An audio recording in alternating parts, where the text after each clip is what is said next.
하나님의 말씀은 창세기 2장 7절과 20절에서 25절의 말씀입니다. 다 함께 한 목소리를 합독하겠습니다. 여호와 하나님이 땅의 흙으로 사람을 지으시고 생기를 그 코에 불어넣으시니 사람이 생년이 되니라. 아담이 모든 가축과 공중의 새와 들의 모든 짐승에게 이름을 주니라. 아담이 돕는 배필이 없으므로 여호와 하나님이 아담을 깊이 잠들게 하시니 잠들매 그가 그 갈빗대 하나를 취하고 살로 대신 채우시고 여호와 하나님이 아담에게서 취하신 그 갈빗대로 여자를 만드시고 그를 아담에게로 이끌어 오시니 아담이 이르되 이는 내 뼈 중에 뼈요 살 중에 살이라. 이것을 남자에게서 취하였은즉 여자라 부르리라 하니라. 이러므로 남자가 부모를 떠나 그의 아내와 합하여 둘이 한 몸을 이룰지로다. 아담과 그의 아내 두 사람이 벌거벗었으나 부끄러워하지 아니하니라. 아멘. 자리에 앉겠습니다. 여성 중창단의 찬양이 있겠습니다.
앞에 계신 분들 같이 한번 축복할까요?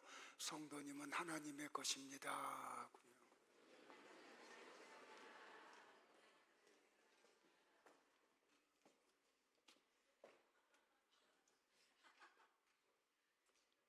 일부 예배 드리고 지금 가는 거야?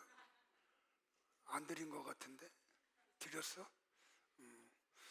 지금 가는 분들은 연천에 지금 부대 선교하러 가는 겁니다. 일부 예배 다 드리고 감사합니다. 지금 이 지상교회에 왜 이런 현상이 벌어졌는지 조금 좀 역사적인 배경을 좀 말씀드리고, 오늘 남자와 여자의 창조 사건이 구속 역사적으로 어떤 의미를 담고 있는지를 이렇게 하나하나 풀어서 설명을 드리겠습니다. 예수님이 십자가에서 이렇게 돌아가시고 3일 만에 부활하신 다음에 40일 동안 지상에 머무르셔서 하나님 나라에 대한 말씀을 하시죠.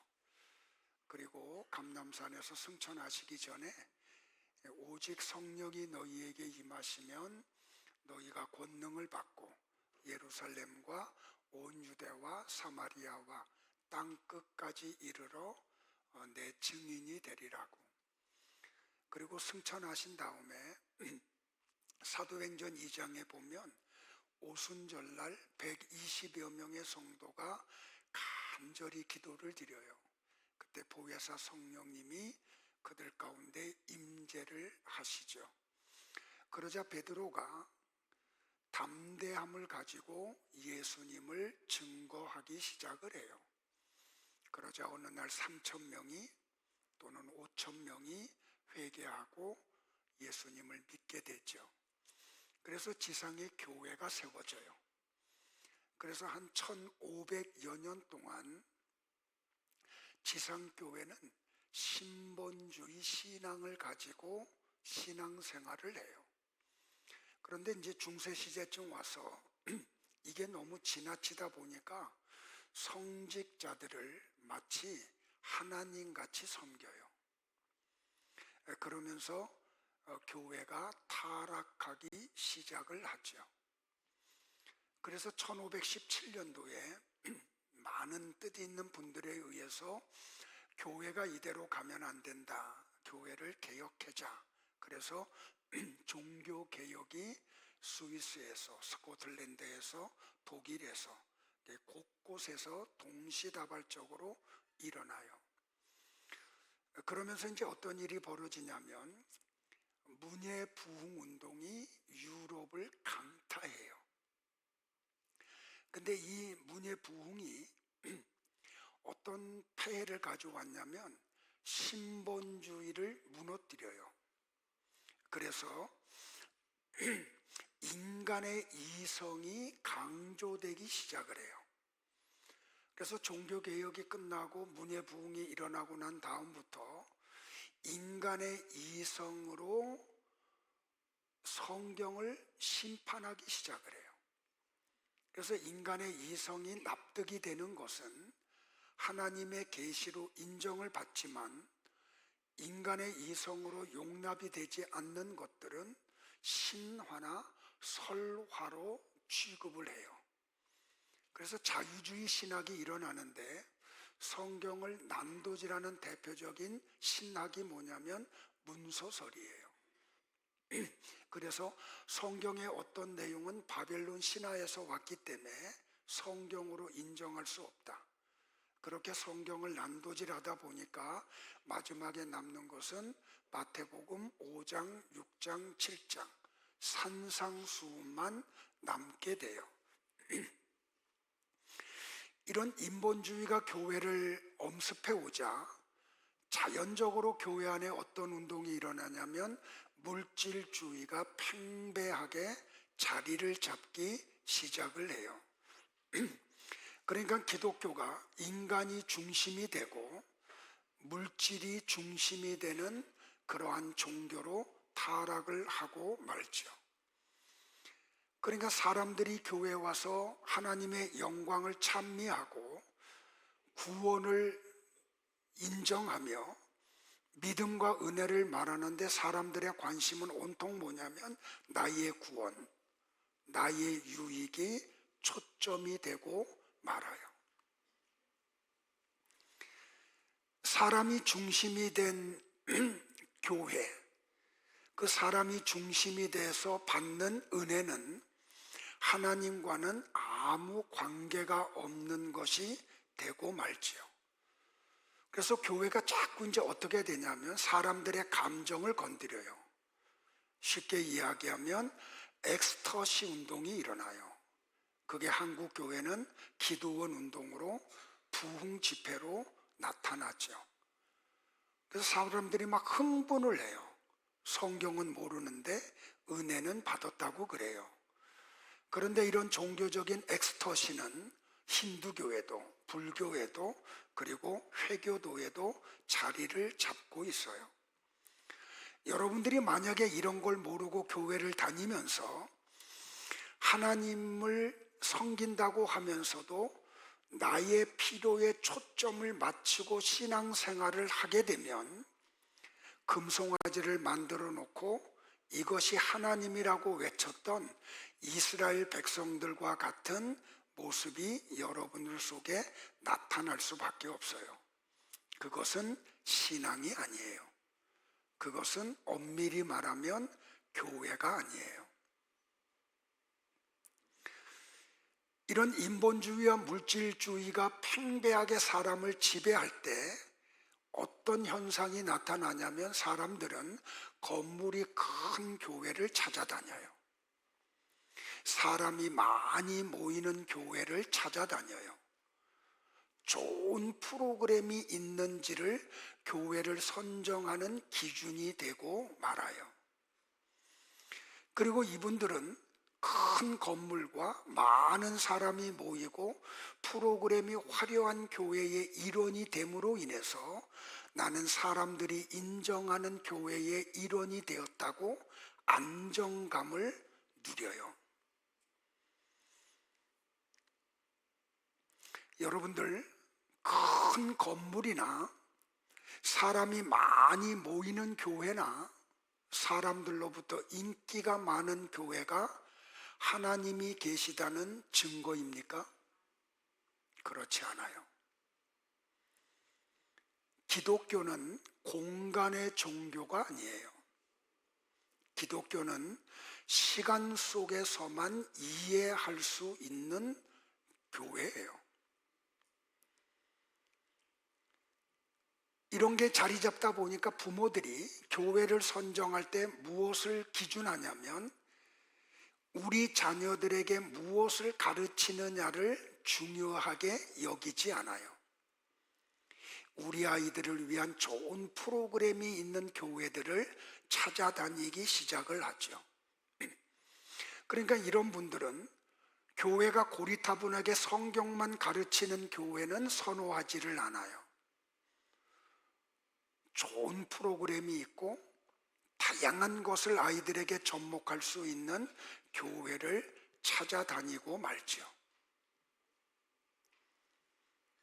물론 나와 여러분들이 예수님을 처음 믿으면 나의 필요와 나의 구원에 몰두하게 돼요. 이건 누구나 똑같아요.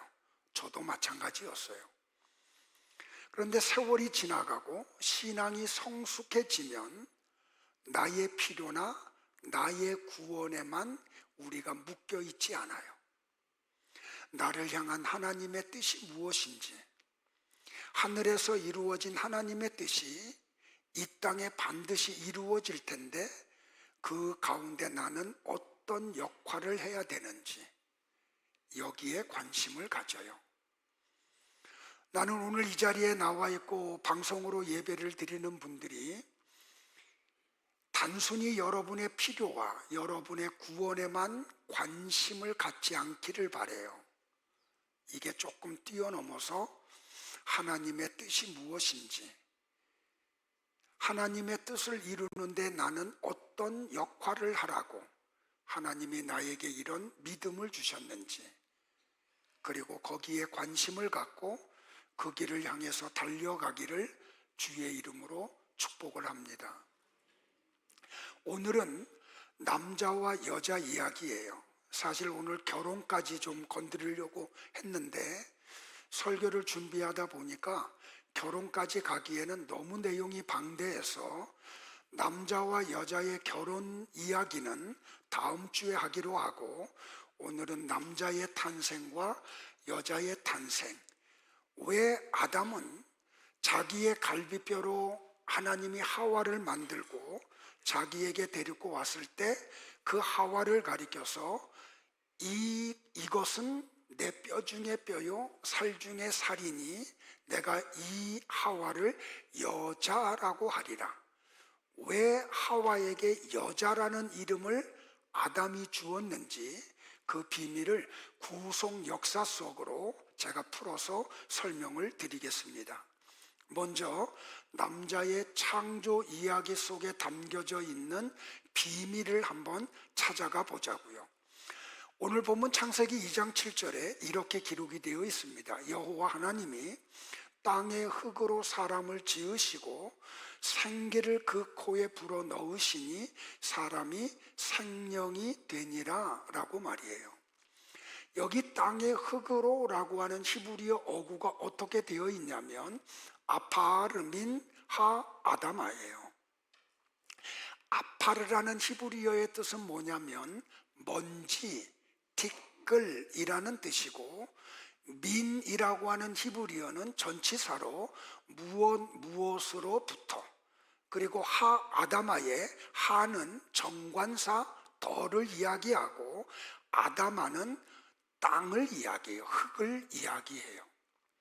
그러면 아파르민 하 아다마라고 하는 말은 땅에 있는 먼지로부터 남자를 창조했다는 말이에요. 왜 하나님은 사람을 창조하는데 땅에 있는 먼지를 가지고 만드셨느냐는 거예요. 이 속에 굉장한 비밀이 담겨 있는데, 그냥 단순히 먼지는 생명이 없음을 이야기해요. 그런데 하나님이 그 먼지에다가 생기를 불어넣었더니 생명이 되었다라고 말이에요. 이것은 뭘 이야기하냐면 하나님과 관계없는 자는 죽은 자라는 걸 이야기해요. 하나님과 관계되는 자는 산 자라는 뜻이에요. 그래서 성경에 보면은 하나님과 관계없는 자는 생명이 없는 티끌이라는 표현을 많이 해요. 그래서 아브라함이 뭐라고 고백을 하냐면 티끌과 같은 나라도 감히 죽게 고하나이다. 그러니까 내가 하나님과 관계가 없으면 나는 생명이 없는 먼지에 지나지 않습니다 라고 하는 그런 표현을 하는 거예요. 그런데 하나님이 그 코에다가 생기를 불어넣었죠. 그 생기라는 히브리어가 뭐냐면 네샤마예요. 이건 무슨 뜻이냐면 호흡, 숨, 숨결. 좀 더 표현하면 생명의 기운이라는 뜻이에요. 그러니까 아담에게 주어졌던 생기는 언제든지 철회될 수 있는 생명의 기운이었지 생명 자체가 아니라는 말이에요. 그러니까 성경은 생명의 기운을 받았던 아담이 어떻게 영원한 생명을 얻게 되었는지를 설명하고 있어요. 하나님은 죄를 지은 아담에게 이렇게 말씀을 하시죠. 너는 흙이니 흙으로 돌아갈 것이니라. 우리 성경이 번역을 조금 잘못했어요. 여기에 흙이라는 단어가 아다마가 아니에요. 아페르예요. 아파르. 그러니까 너는 먼지니 먼지로 돌아갈 것이니라 라는 뜻이에요. 그러니까 다시 말을 하면 하나님과 관계없는 자는 죽은 자예요. 그런데 하나님의 은혜로 하나님의 생명의 기운을 선물로 받아, 그래서 하나님과 연합이 돼요. 그에게를 산자라고 이야기를 해요. 그러니까 지금도 마찬가지죠. 어떤 사람이 하나님과 전혀 관계가 없어. 그게 뭐예요? 그 사람이 아무리 돈이 많고 권력을 소유하고 있어도 그 사람은 저주받은 인생이에요. 그 자체가, 하나님과 관계없는 그 자체가 하나님의 심판이에요.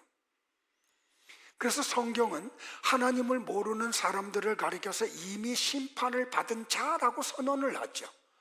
예수님이 요한복음 3장 16절, 18절에서 이렇게 말씀을 하셨어요. 그를 믿는 자는 심판을 받지 아니하는 것이요, 믿지 아니하는 자는 하나님의 독생자의 이름을 믿지 아니하므로 벌써 심판을 받은 것이니라. 그러니까 예수님의 말씀을 보면 지금 예수님을 믿지 않는 사람은 이미 심판을 받은 자라는 말씀이에요. 이게 남자의 탄생 속에 담겨져 있는 놀라운 비밀이에요. 뒤에 히타 끄세요. 한 명이라도 졸으면 나는 에어컨 틀을 거야. 자, 두 번째, 여자를 창조하는 이야기가 나오죠. 여러분들 창세기 1장과 2장을 잘 묵상하면 하나님이 엿새 동안 우주와 만물을 창조하시고 그 피조물을 보면서 야, 좋다라고 말씀하시죠. 그래서 7번 나온다 그랬잖아요. 하나님이 보시기에 좋았더라 라고 말이에요. 그런데 창세기 2장 18절에 보면 하나님이 창조한 피조물의 어떤 것을 보고 보시기에 좋지 않았다라고 유일하게 하나예요. 자, 창세기 2장 18절을 같이 볼게요. 시작. 여호와 하나님이 이르시되 사람이 혼자 사는 것이 좋지 아니하니 내가 그를 위하여 돕는 배필을 지으리라 하시니라. 자, 하나님이 창조한 피조물을 보는 가운데 유일하게 하나님의 형상과 모양으로 창조함을 받은 남자가 혼자 있는 것을 좋지 않다라고 말씀을 하셨어요. 여기서 우리는 두 가지 질문을 한번 던지고 성경 속으로 들어가 보자고요. 하나는 뭐냐면, 왜 하나님은 남자가 홀로 지내는 것을 좋지 않다라고 말씀하셨냐는 거예요. 요거 하나하고, 또 다른 하나는 남자가 홀로 지내는 것이 좋지 않다라고 하는 것을 하나님은 아실 텐데 왜 애초에 하나님은 남자와 여자, 아담과 하와를 창조하지 않으셨느냐는 질문이에요. 이 질문을 꼭 해야 돼요. 이 속에 엄청난 비밀이 담겨져 있기 때문에 그래요. 자, 다시요. 왜 하나님은 남자가 홀로 지내는 것을 좋지 않다라고 말씀하셨냐는 거하고, 그러면 왜 하나님은 애초에 아담과 하와를 동시에 창조하시지 왜 아담만 창조하셨냐는 질문을 던지는 거예요. 자, 다시요. 이 속에 놀라운 구속 역사의 비밀이 숨겨져 있어요. 그러니까 다시 말하면, 결론을 이야기하면 아담을 통해서 여자를 하와를 창조하는 사건은 모형이고 그림자예요. 이것은 예수님을 통해 탄생할 성도들 이야기가 실체예요. 자, 하나님이 여자를 만들고 남자에게 주시는 장면을 한 번만 또 한 번 볼까요? 굉장히 중요하기 때문에 같이요. 시작. 여호와 하나님이 아담을 깊이 잠들게 하시니 잠들매 그가 갈빗대 하나를 취하고 살로 대신 채우시고 여호와 하나님이 아담에게서 취하신 그 갈빗대로 여자를 만드시고 그를 아담에게로 이끌어 오시니 아담이 이르되 이는 내 뼈 중에 뼈요 살 중에 살이라 이것을 남자에게서 취하였은즉 여자라 부르리라 하니라. 여러분들, 아담에게 하와를 데려왔더니 아담이 하와를 보면서 뭐라고 이야기했다고요? 하와는 내 뼈 중에 뼈요 살 중에 살이다라고 그러죠. 그리고 어떤 호칭을 줘요. 하와에게 뭐라고요? 너는 여자야 라는 호칭을 주죠. 여러분들 조금 있다가 예수님이 어떤 특정한 사람들을 가리켜서 계속해서 뭐라 그러냐면 여자야 여자야 그래요. 이 속에 엄청난 비밀이 담겨져 있는 거예요. 그래서 아담이 자기의 갈빗대로 창조함을 받은 하와를 가리켜서 여자라고 부른 거예요. 이 속에 구속 역사가 담겨져 있어요. 자, 그러면 여자는 남자의 죽음을 통해서 탄생이 되었죠. 자, 성경에 보면 하나님이 아담을 깊이 잠들게 하셨대요. 성경에 보면 성도의 죽음을 잠자는 것으로 묘사하는 곳이 굉장히 많죠. 여기 잠을 잔다는 것은 단순히 생물학적인 잠을 말하는 게 아니에요.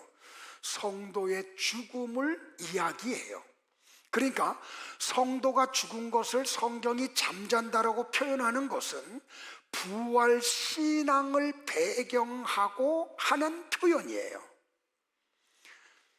그러니까 성도의 죽음은 영원한 형벌이 아니에요. 마지막이 아니에요. 성도의 죽음은 일시적인 상태예요. 그래서 나와 여러분이 육신이 죽으면 우리는 잠을 자는 게 돼요. 잠을 잔다는 것은 언젠가는 다시 깨어난다는 걸 전제하죠. 언제 깨어나요? 예수님이 재림하시는 날 부활해요. 그걸 깨는 것이라고 이야기를 해요.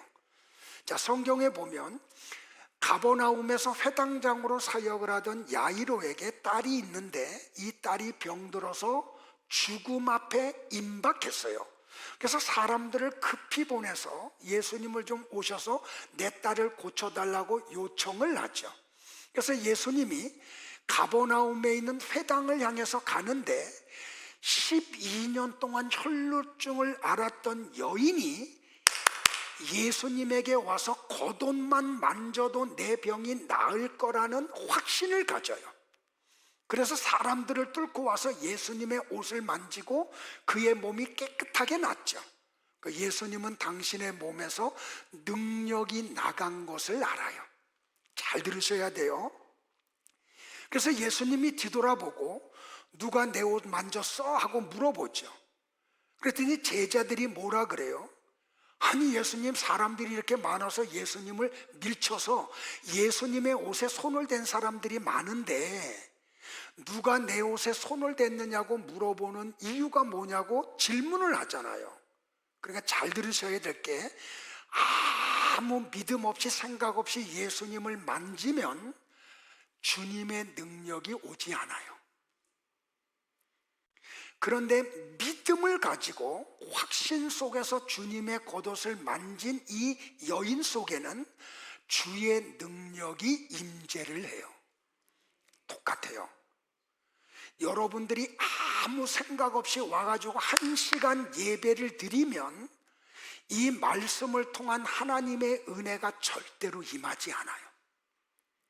그런데 어떤 기대를 가지고 와, 믿음을 가지고 와, 하나님이 우리 목사님에게 어떤 계시의 말씀을 지난 주간에 주셨나, 그 목사님을 통해서 선포되는 말씀을 내가 믿음으로 받아들여야 되겠다라고 하는 자세로 나와 계시면 이 말씀이 여러분 속으로 쑥쑥 들어가요.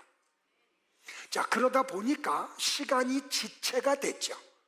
그래서 그 야이로의 집에서 사람들이 또 와가지고 이야기를 해요. 당신의 딸이 죽었으니 예수님을 더 번거롭게 하지 말라고요.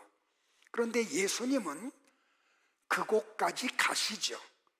근데 유대인들은 사람이 죽으면 당일날 장례를 치러요. 중앙아시아를 가면 중앙아시아도 지금 사람이 죽으면 당일날 장례를 치러요. 아마 우리나라도 앞으로 그렇게 갈 확률이 많아요. 가보니까는 곡하는 사람들이 많은 거예요. 그러자 예수님이 그들을 보시면서 뭐라고 이야기해요? 이 아이가 죽은 것이 아니야, 잠자고 있어, 그렇게 말씀을 하시죠. 근데 사람들은 예수님의 말을 못 알아먹어요. 그리고 예수님은 죽은 아이의 손을 잡아 일으키시면서 이렇게 이야기를 해요. 탈리타 쿰 하고요. 소녀야, 내가 네게 말하는데 일어나라고 말이에요. 탈리타 쿰 하시자 잠자던 아이가 일어나죠. 그리고 걸어가요. 여러분들, 마지막 날 우리 주님이 재림하셔서 회당장 야이로의 딸에게 말씀하셨듯이 잠자는 우리에게 탈리타 쿰 하시면 아담 이후로 죽은 자들이 다 살아서 다시 부활해요. 믿으시기를 바라요. 그래서 성도의 죽음을 잠자는 것으로 표현을 하죠. 자, 바울도 데살로니가 교회를 향해서 이렇게 말을 해요. 형제들아, 자는 자들에 관하여는 너희가 알지 못함을 우리가 원하지 아니하노니. 여기서 바울이 말하는 자는 자들은 데살로니가 교회 성도들 가운데 이미 죽은 자들을 이야기해요. 이는 소망 없는 다른 이와 같이 슬퍼하지 않게 하려 함이라. 우리가 예수께서 죽었다가 다시 살아나심을 믿을진데 이와 같이 예수 안에서 자는 자들도, 죽은 자들도 하나님이 그와 함께 데리고 오시리라. 우리가 주의 말씀으로 너희에게 이것을 말하노니 주께서 강림하실 때까지 우리 살아남아 있는 자도 자는 자보다 결코 앞서지 못하리라. 이게 무슨 말이냐면 우리 살아남은 자들이라고 먼저 하나님의 나라에 가는 게 아니라는 말이에요. 예수님이 재림할 때 그때까지 살아있는 성도들은 죽음을 맛보지 않고 우리의 몸이 영생체로 바뀌어져요. 그래서 하나님의 나라로 가요. 그런데 이미 죽은 자들의 육체는 예수님이 탈리타 쿰 하면 영생체로 부활을 해요. 요 얘기하는 거예요.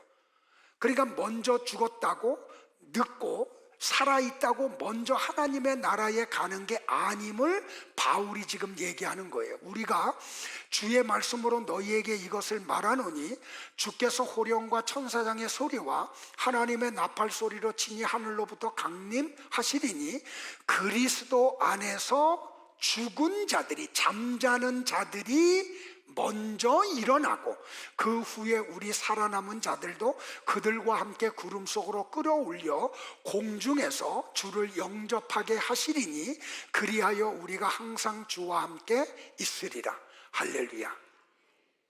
그러나 이렇게 성경은 성도의 죽음을 잠자는 것으로 묘사를 하죠. 그렇다면 창세기 2장 오늘 본문에서 하나님이 아담을 깊게 잠들게 하셨다는 것은 아담을 죽이셨다는 뜻이에요. 자, 그리고 어떻게 해요, 여러분들? 아담을 죽이신 다음에 하나님이 아담의 옆구리를 찢어요. 그랬더니 아담의 옆구리에서 피와 물이 흐르죠. 그리고 그 아담의 갈비뼈 하나를 취해서 하와를 창조하세요. 자, 이것은 모형이고 그림자예요. 뭘 이야기하냐면 남자의 죽음을 통해서 여자가 탄생하는 이 이야기는 모형이고 그림자예요. 그러면 남자의 죽음과 여자의 탄생의 실체 사건은 뭐냐는 거죠. 그래서 예수님이 남자로 세상에 오세요. 그래서 이 남자로 오신 예수님을 성경은 뭐라고 말하냐면 둘째 아담이라고 이야기를 하죠. 그러니까 이 첫 번째 남자와 여자의 이야기가 담고 있는 진짜 이야기는 남자로 오신 예수님과 이 남자로 오신 예수님이 십자가에서 죽으세요. 하나님이 깊이 잠들게 하셨다니까요. 그리고 로마 군병이 예수님의 옆구리를 창으로 찔러. 그래서 예수님의 옆구리에서 물과 피가 흐르죠. 근데 여러분들 잘 보세요. 저는 주일학교 때 로마 군병이 찌른 창이 이쪽으로 찔려서 이쪽으로 나왔다고 교사할 때까지 생각했어요. 어느 일정한 기간 목사 때까지 그렇게 생각을 했어요. 그런데 나중에 뭘 깨달았냐면 예수님은 십자가에 달렸고 로마 군병은 땅에서 예수님의 옆구리를 찔렀어요. 그러면 밑에서 찔렀으면 여기를 뚫고 속에 있는 장기들을 다 뚫고 옆구리로 나온 거예요. 그러니까 예수님의 갈비뼈가 상해지는 거죠. 이 이야기를 담고 있는 거라는 말이에요. 그래서 이사야 선지자는 오래전에 예수님이 남자로 오신다라고 예언을 해놨어요. 자, 두 군데 성경을 빨리 합독할게요. 시작. 그러므로 주께서 친히 징조를 너희에게 주실 것이라. 보라, 처녀가 잉태하여 아들을 낳을 것이요 그의 이름을 임마누엘이라 하리라. 이는 한 아기가 우리에게서 낳고 한 아들을 우리에게 주신 바 되었는데 그의 어깨에는 정사를 메었고 그의 이름은 기묘자라, 모사라, 전능하신 하나님이라, 영존하시는 아버지라, 평강의 왕이라 할 것임이니라. 자, 이 두 구절을 보니까 누구 이야기예요? 예수님 이야기예요. 그러니까 이사야는 예수님이 이 땅에 오시는데 누구로 온다고요? 아들로 온다고요. 남자로 온다고 이야기를 했어요. 그러니까 예수님은 남자로 오시죠. 자, 조금만 더 요한복음 1장에 가면 세례 요한이 세례를 베풀다가 예수님이 지나가자 유대인들에게 예수님을 가리키면서 뭐라고 이야기해요? 저분은 세상죄를 지고 가는 하나님의 어린 양이라고 이야기를 하죠. 자, 바울도 고린도 교회를 향해서 이렇게 이야기해요. 너희는 누룩 없는 자인데 새 덩어리가 되기 위하여 묵은 누룩을 내버리라. 우리의 유월절 양 곧 그리스도께서 희생되셨느니라. 세례 요한도 예수님을 유월절 양이라 그러고 바울도 예수님을 유월절 어린 양이라고 이야기를 하죠. 그러면 유월절 양으로 드려지는 그 제물은 수컷이에요? 암컷이에요? 그냥 때려잡어. 지금 계속 남자 얘기하잖아. 그러면 양도 수컷이겠지. 자, 성경을 봐요. 출애굽기 12장을 봐요. 시작. 너희는 이스라엘 온 회중에게 말하여 이르라. 이달 열흘에 너희 각자가 어린 양을 잡을지니 각 가족대로 그 식구를 위하여 어린 양을 취하되 그 어린 양에 대하여 식구가 너무 적으면 그 집의 이웃과 함께 사람 수를 따라서 하나를 잡고 각 사람이 먹을 수 있는 분량에 따라서 너희 어린 양을 계산할 것이며 너희 어린 양은 흠 없고 1년 된 암컷, 그죠? 수컷으로 하되 양이나 염소 중에서 취하고 라고 이야기를 하죠. 자, 보세요. 아담은 모형이고 그림자예요. 실체는 예수 그리스도예요. 그래서 예수님이 남자로 오세요. 그런데 이 남자로 오신 예수님을 유월절 어린 양이라 그래요.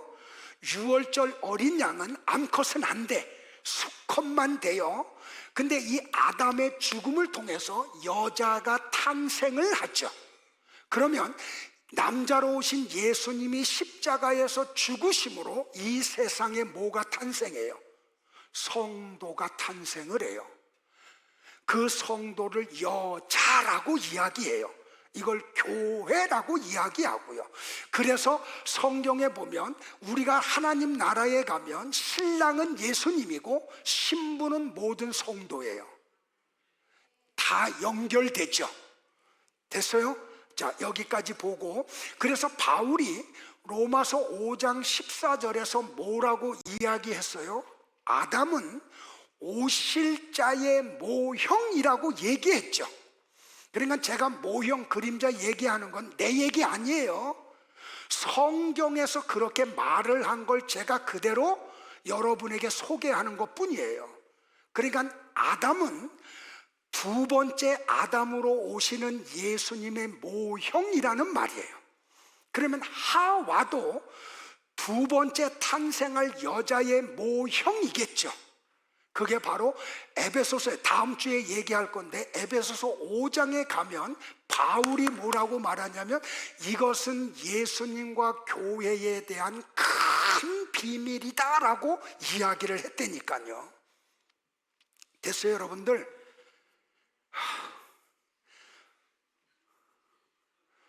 입은 벌리지 말고 자야지.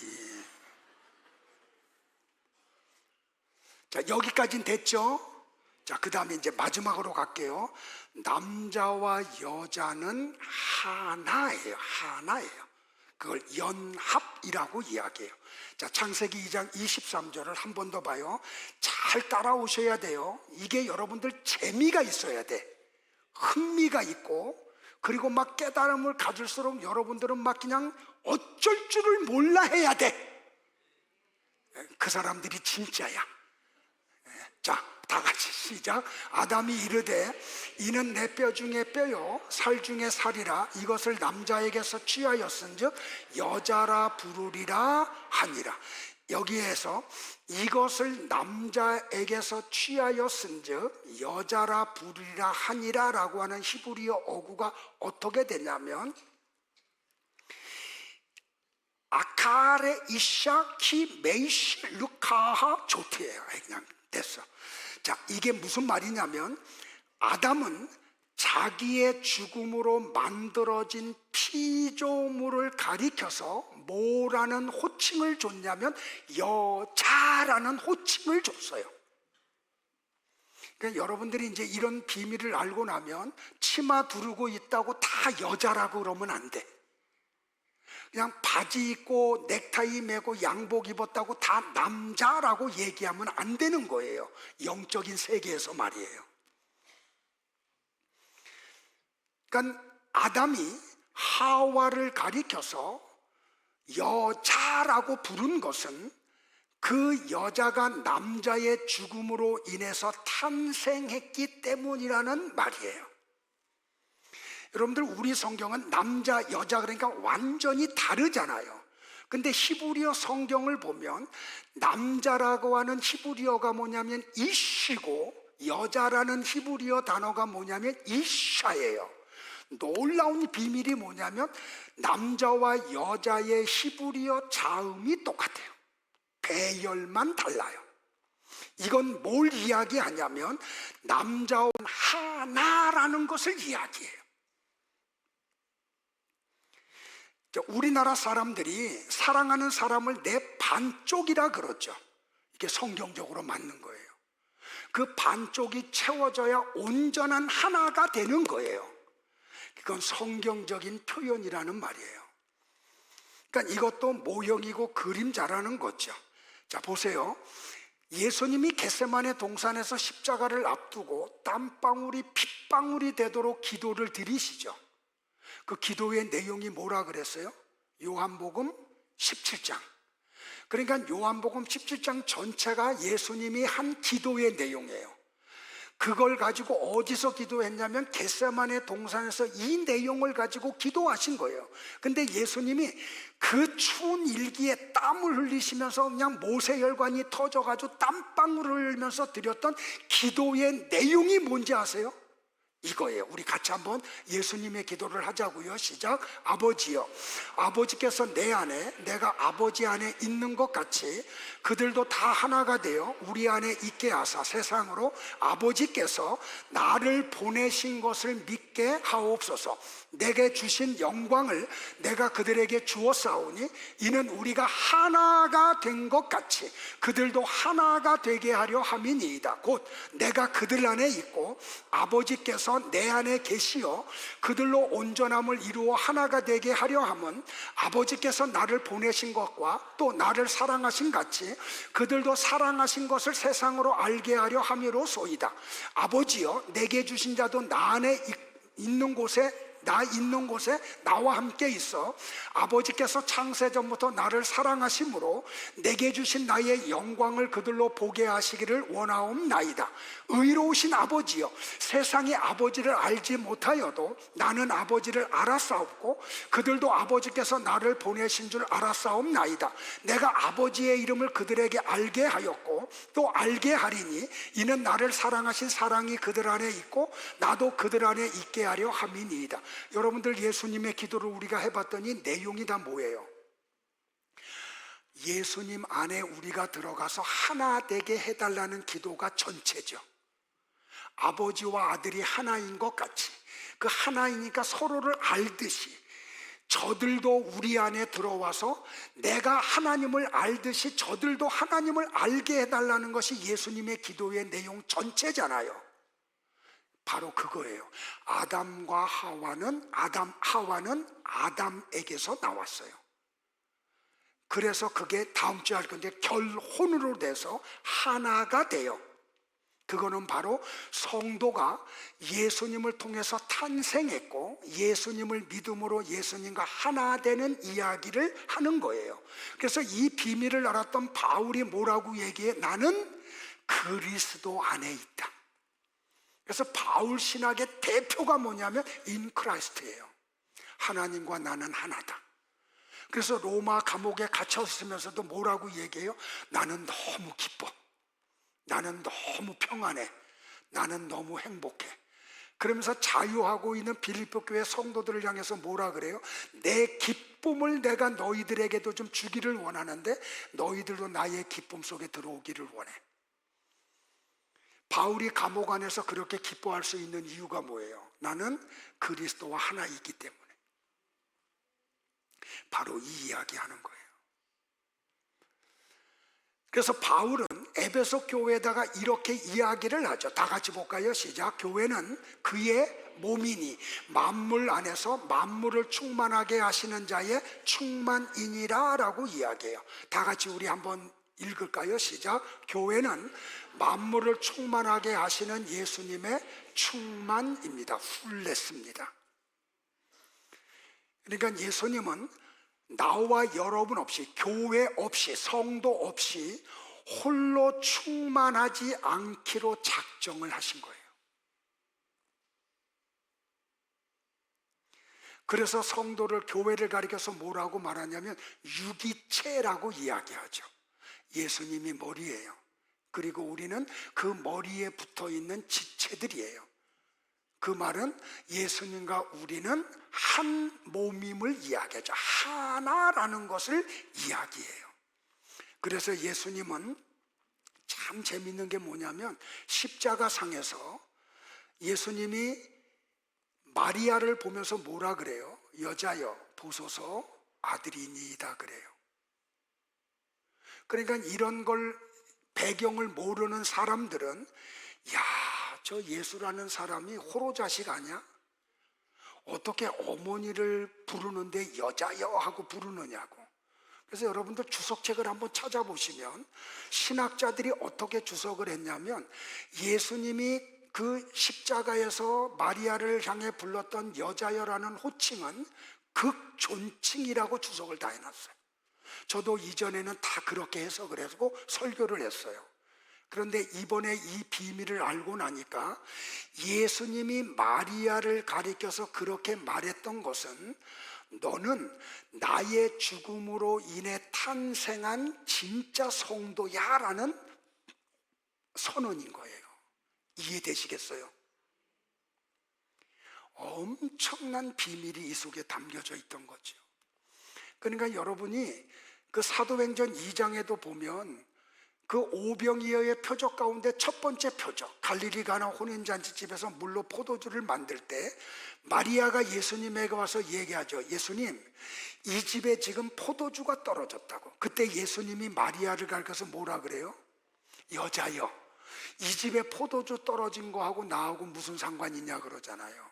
이미 그때부터 예수님은 이 마리아는 육신적으로는 자기의 어머니이지만 영적으로는 내가 죽음으로 탄생할 신부, 성도, 여자임을 선언한 거라는 말이에요. 그래서 여러분들이 공생애를 보면, 복음서에 나오는 예수님의 공생애 사건을 보면 예수님이 여자라는 표현을 자주 하시는 것을 발견하게 될 거예요. 마태복음 15장에 보면은 어떤 여자가 등장해요. 수로보닉의 여자가 등장하죠. 조금 설명할게요. 시간이 가도. 예수님이 두로와 시돈 지방을 가요. 여러분들 성경을 잘 보면 예수님이 공생의 기간 동안에 팔레스틴 땅을 떠나지를 않으세요. 근데 이때는 두로와 시돈 지방을 가요. 이 수로보니게 여인을 만나기 위해서. 근데 이 여자는 어떤 여자냐면 과부예요. 그리고 딸이 하나 있어요.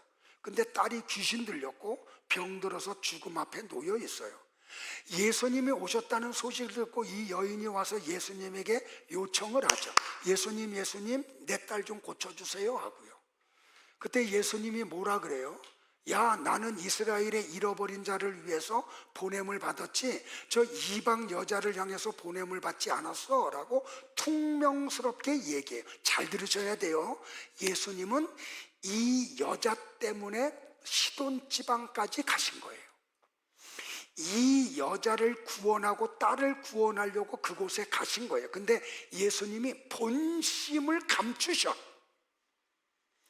그리고 퉁명스럽게 한마디 툭 뺏고 식당에 가서 식사를 하세요.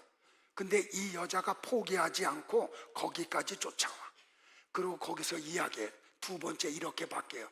예수님, 나를 불쌍히 여기셔서 내 딸을 고쳐달라고. 그때 예수님이 뭐라 그래요? 어떻게 개가 주인의 상에서 음식을 같이 먹느냐라고 이야기를 하죠. 조금 죄송해요, 여러분들. 좀 세속적으로 표현하면 너는 개 같은 여자야. 근데 어떻게 내 식탁에까지 와서 나를 괴롭히니? 이 뜻이에요. 개 취급한 거예요. 용서하세요, 여러분들. 제가 만약에 여러분들을 목회하는데 여러분들을 개 같은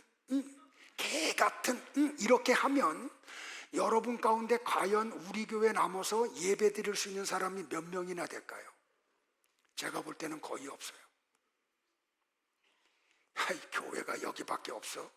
저건 목사도 아니야. 어떻게 사람을 개로 취급해? 그럴 거 아니에요. 근데 이 여자가 이런 고백을 해요. 맞습니다, 주님. 나는 주님 앞에서 개입니다. 근데 여러분들, 그것도 주님이 굉장히 높이서 말씀하신 거죠. 개도 아니잖아요, 우리는요. 먼지잖아요, 먼지. 그러니까 여러분들이 여러분의 본질이 뭔지를 알아야 된다니까요. 나와 여러분이 마치 대단한 것 같이 착각하면 안 돼. 여기에 아멘해야 진짜야. 여러분은 눈에도 보이지 않는 먼지에 지나지 않아요. 그러면 개 같은 이렇게 표현해도 아멘 해야 되죠. 감사해요. 이 수로보니게 여인이 아멘 했다니까요. 그러면서 이렇게 이야기해요. 주님 맞습니다. 나는 개입니다. 그런데 개들도 주인의 상에서 먹다 남은 부스러기를 주면 옛다 먹어라 하고 그 닭에 있는 뼈에 붙어 있는 살은 다 발라먹고 그 뼈를 냅다 던지면 아멘 하고 그냥 감사해서 꼬리 흔들면서 먹잖아요. 그런 고백을 한 거예요. 그 다음에 보세요. 다 같이 시작. 이에 예수께서 대답하여 이르시되 여자여 네 믿음이 크도다. 네 소원대로 되리라 하시니 그때로부터 그의 딸이 나으니라. 이때도 예수님이 수로보니게 여인을 가리켜서 뭐라고 불렀어요?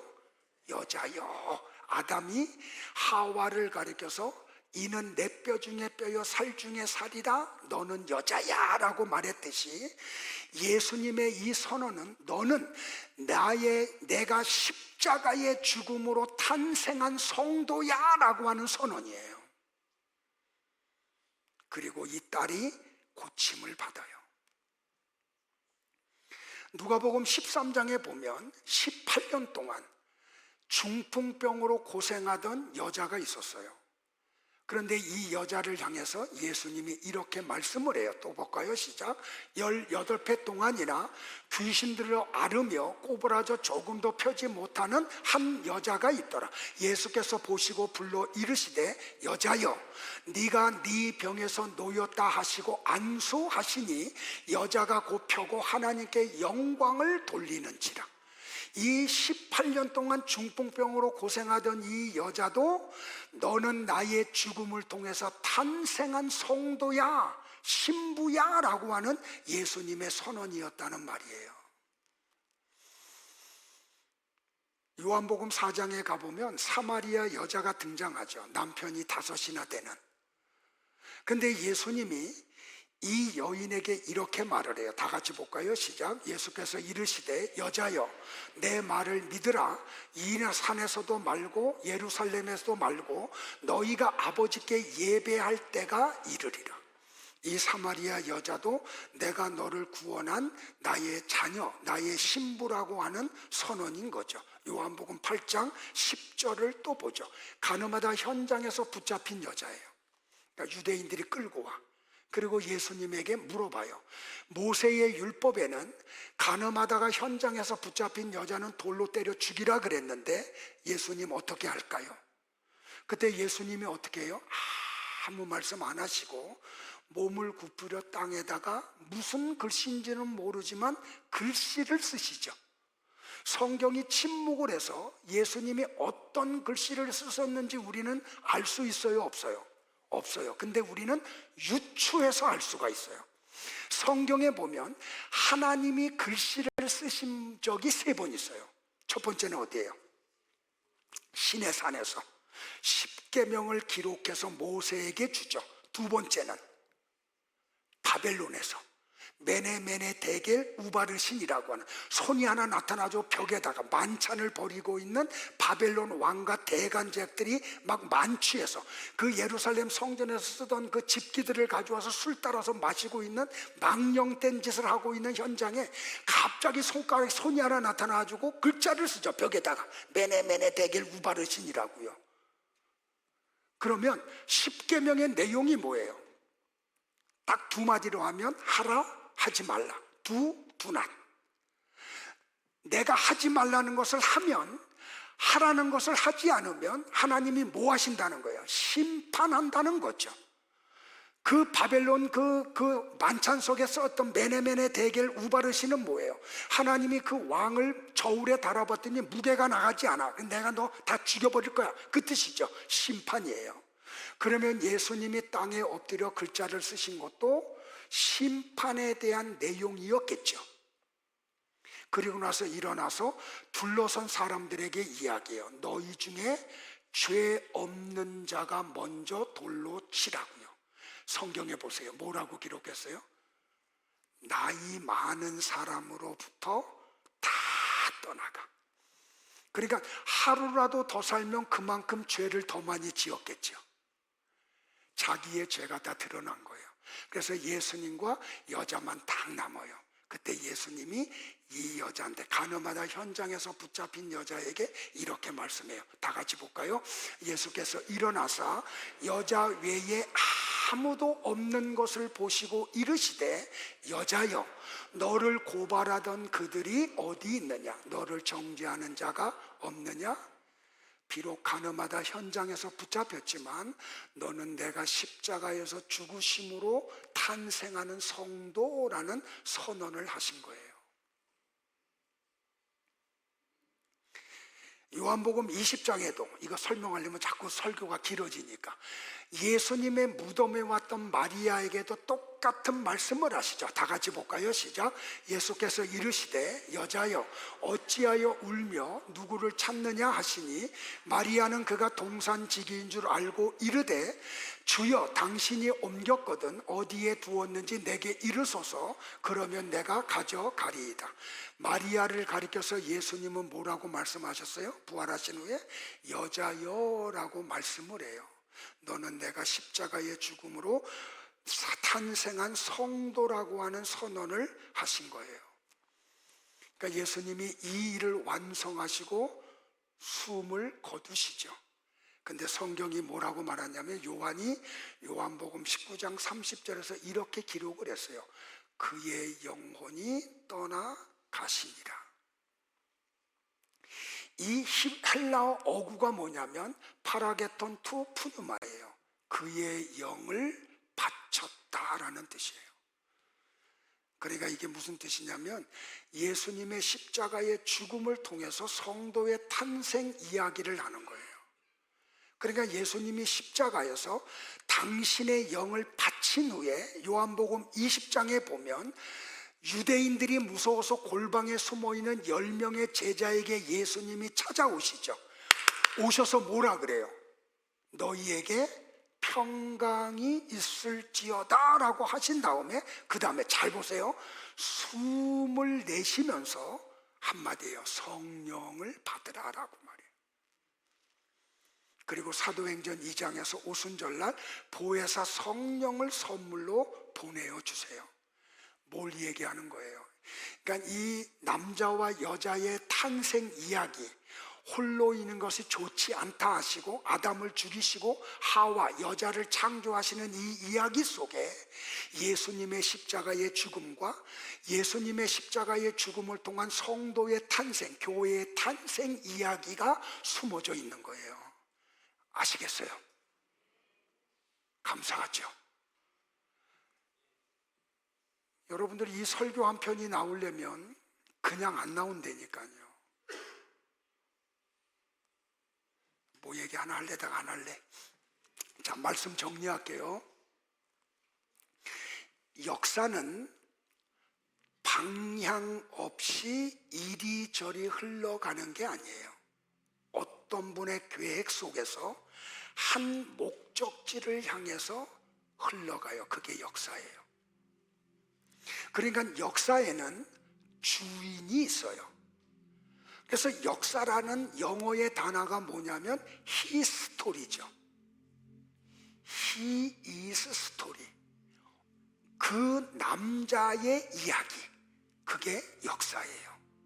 그러니까 역사라는 것은 하나님이 주인이시고 하나님 이야기예요. 그 하나님 이야기는 뭐냐면 구속 이야기예요. 그러니까 역사를 시작하신 분이 하나님이시고 역사를 운행하시는 분이 하나님이시며 역사를 마치시는 분이 하나님이세요. 그래서 우리는 역사의 주인이 하나님이라고 하는 거예요. 그래서 하나님은 당신을 가리켜서 뭐라고 표현하시냐면 나는 알파와 오메가다. 처음과 마지막이다. 그렇게 말씀하시는 이유가 바로 그거인 거예요. 그래서 우리는 소망이 있어요. 역사의 주인이 하나님이시기 때문에 말이에요. 그러니까 하나님은 이 역사를 운행하시죠. 역사를 왜 운행하세요? 당신이 창세전에 선택한 백성들을 구원하시기 위해서 역사를 운행하고 계신 거예요. 그래서 제가 예전에 얘기했잖아요. 세계 역사의 중심은 교회 역사고 교회 역사의 중심은 구속의 역사라고 말이에요. 그러니까 이 땅에 구원받을 사람이 다 마지막 사람이 구원받고 나면 구속 역사는 끝나는 거야. 그러면 교회는 더 이상 존재할 필요가 없어요. 교회가 존재하지 않으면 이 세계는 존재할 필요가 없어요. 그래서 구속 역사가 끝나면 교회 역사가 끝나는 거고 교회 역사가 끝나면 세계 역사가 끝나는 거예요. 그걸 마지막 날이라고 하는 거예요. 이해되시겠어요? 그러니까 하나님이 역사의 주인이신 하나님이 이 역사를 아직 끝내고 운영하고 계시다는 것은 이 세상에 아직도 구원받을 사람이 남아있다는 뜻이에요.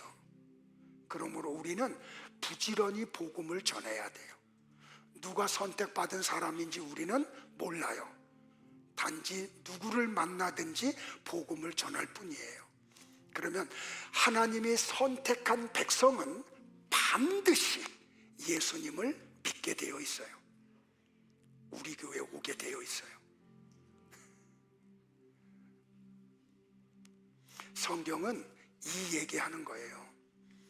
그래서 이 세계 역사의 주인이신 하나님이 뭐라고 말하냐면 여호와의 전쟁이라고 얘기하는 거예요. 구약에 보면 이스라엘과 이방인의 전쟁을 여호와의 전쟁이라고 하는 것은 구원 역사를 이루시는 분이 하나님이시라는 선언인 거예요. 우물가에 부정한 여인의 대명사인 사마리아 여자가 서 있어요. 그 여자는 하나님의 선택을 받은 교회를 상징하는 사람이었던 거예요. 이 여자는 세상 남자들로부터 자기의 문제를 해결하려고 하던 어리석은 사람이었어요. 그런데 그 여자에게 다시는 버리지도 않고 실망시키지도 않는 진짜 남편이 찾아오신 거예요. 우물가로. 그 여자는 그 사마리아 여자가 예뻐서 찾아온 거 아니에요. 흠모할 만한 것이 있어서 찾아온 게 아니에요. 그 여자가 간절히 원했기 때문에 찾아가신 것도 아니에요. 그 여자는 창세전에 아버지가 선택한 백성이기 때문에 신랑이 친히 찾아가신 거예요. 그 여자는 목마르고 버림받은 여자였죠. 예수님은 그 사마리아 여자의 목마름을 채우기 위해서 당신이 스스로 목마름 속에 들어가요. 그래서 십자가에서 외치시죠. 내가 목마르다 하고요. 그리고 옆구리에서 터진 생수를 그 여자에게 주어서 그의 갈증을 해소해줘요. 그 여자의 버림받은, 남편들로 5 남자로부터 버림받은 그 여자의 버림받음을 주님이 대신 가지고 가세요. 그래서 십자가에서 아버지를 향해서 외치세요. 나의 하나님, 나의 하나님, 어찌하여 나를 버리시나이까. 그리고 예수님은 그 여자의 남편이 되셔서 영원히 그 여자를 버리지 않으세요. 성도 여러분들, 나와 여러분의 지금의 상황이 어떻든지 여러분은 좌절하지 마세요. 절망하지 마세요. 낙심하지 마세요. 하나님의 선택받은 사람들이에요. 여러분은. 여러분의 신랑은 예수님이세요. 그 주님은 우리를 영원히 버리시지 않으시고 우리의 갈증을 해결해 주시고 배고픔을 해결해 주시고 우리의 외로움을 해결해 주시는 유일하신 남편이세요. 바로 이 이야기가 아담과 하와 창조 사건 속에, 남자와 여자 창조 사건 속에 담겨져 있는 비밀이에요. 다음 주 기대하세요. 결혼이 뭔지, 남자는 뭔지, 여자는 뭔지, 가정은 뭔지 다음 주에 우리 같이 공부하겠습니다. 일어나실까요? 같이 찬양하고